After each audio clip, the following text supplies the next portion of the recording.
Binge the full week ad-free over at patreon.com/inspireddisorder. What you manifest in your mind, you can bring to reality.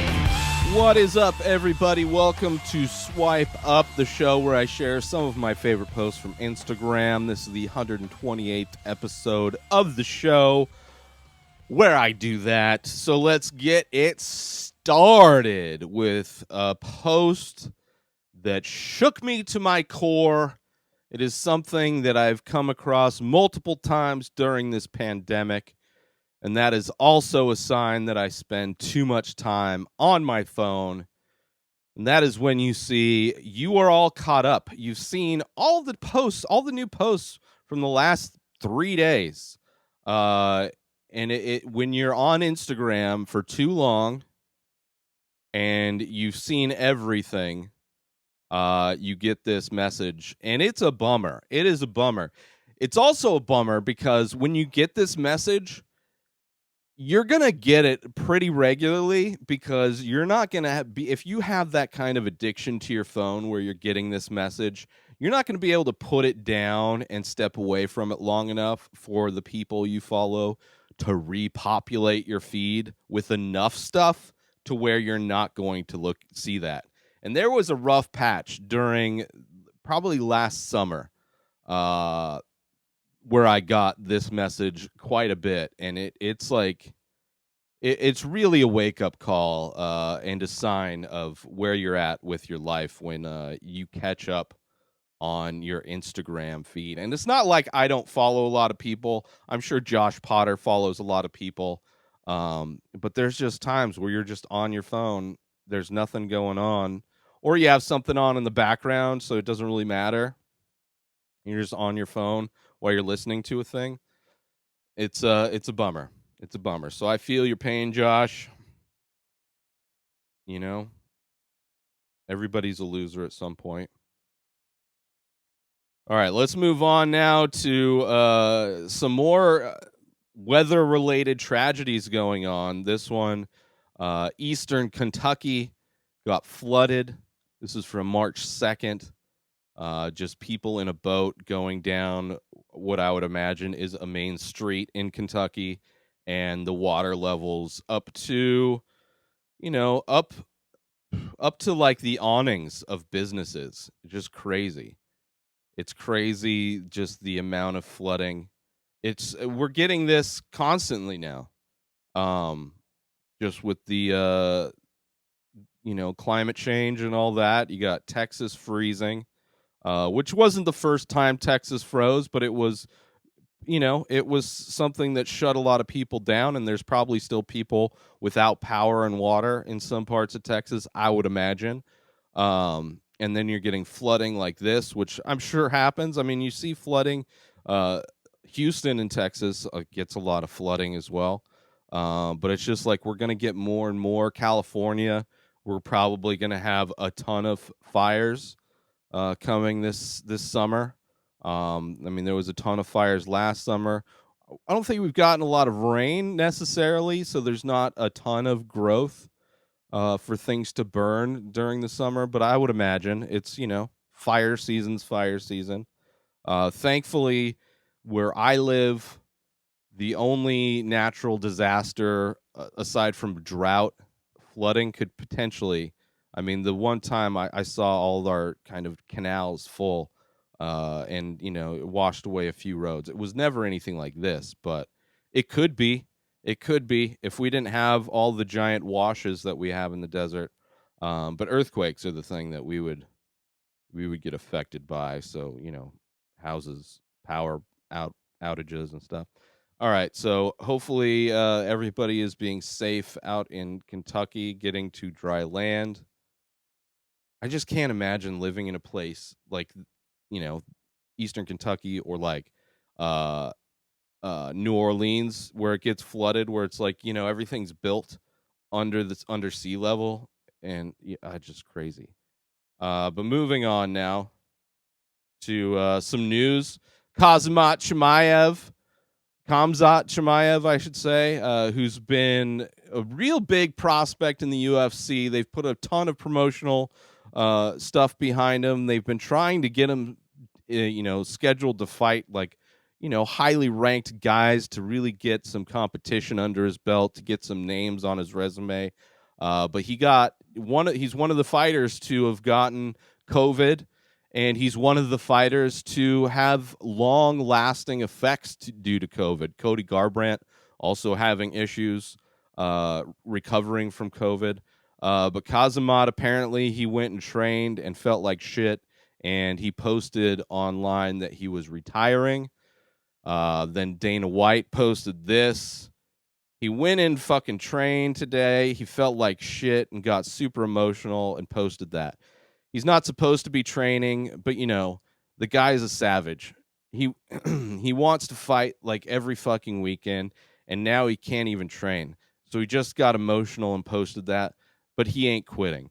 Which is hilarious that Dana White in a lot of instances is disregarding multiple fighters' retirements. Of course, the big one being Khabib Nurmagomedov, who recently retired from the lightweight champion of the UFC.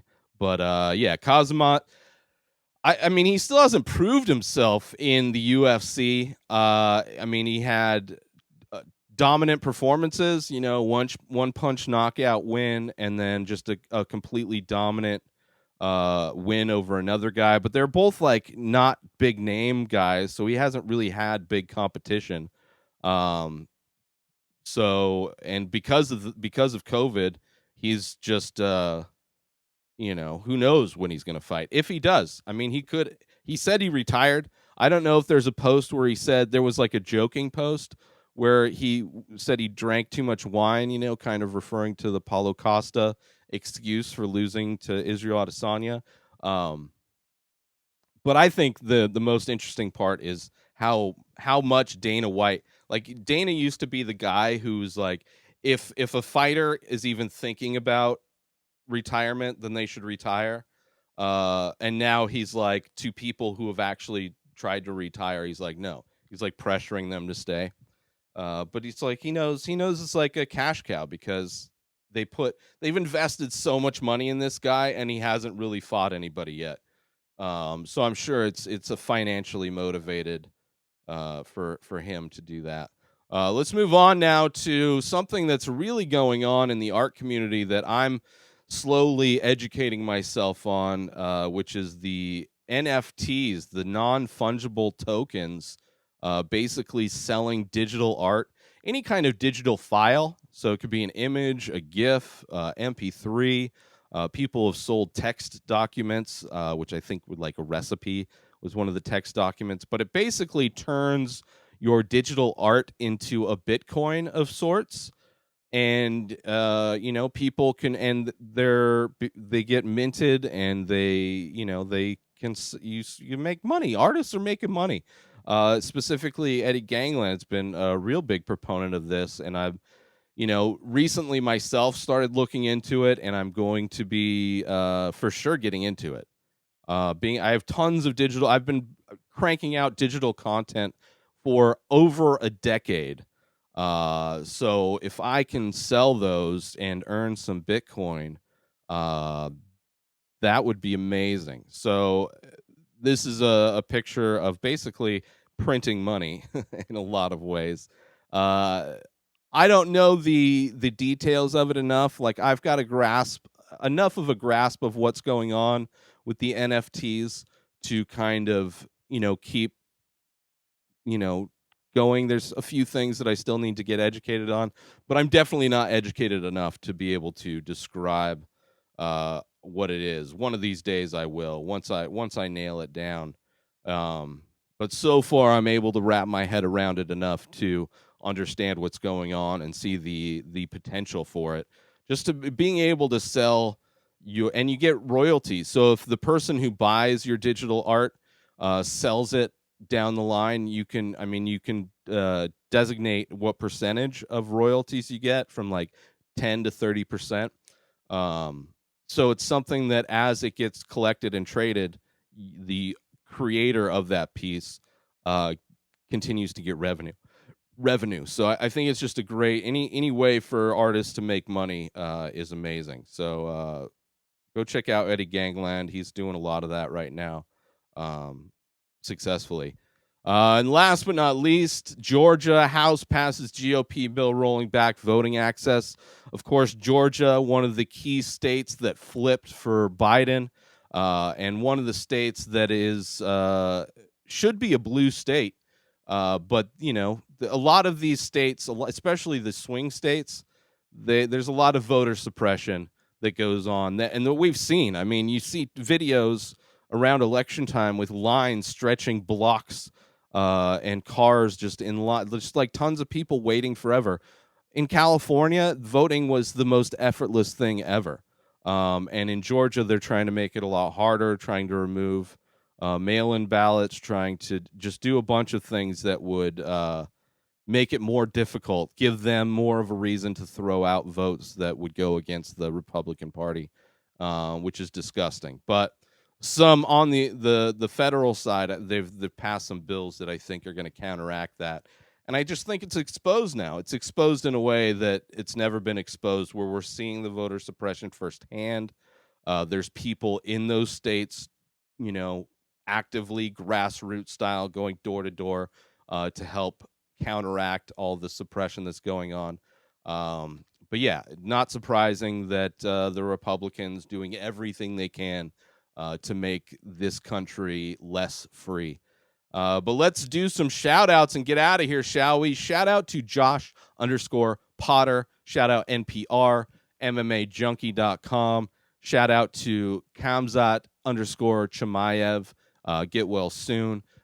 Shout out to John Morgan, MMA, Eddie Gangland, and LA Times. But most importantly, shout out to you. Get yourself a free subscription to Kindle Unlimited when you go through my link, inspireddisorder.com/Kindle. That's unlimited reading and listening on any device. If you're a fan of stories and books and all of the things that can be printed in Word or read aloud, get yourself a free trial of Kindle Unlimited. Go through my link, inspireddisorder.com/Kindle. Sign up now and enjoy your reading. New episodes of The Ray Taylor Show come out every single day. Subscribe on IGTV, YouTube, and everywhere else podcasts are found. Binge the full week ad-free over at patreon.com/inspireddisorder. Buy Ray Taylor Show merch over at inspireddisorder.com. And follow the show on Instagram at Ray Taylor Show. Have a wonderful day, everybody. Peace out!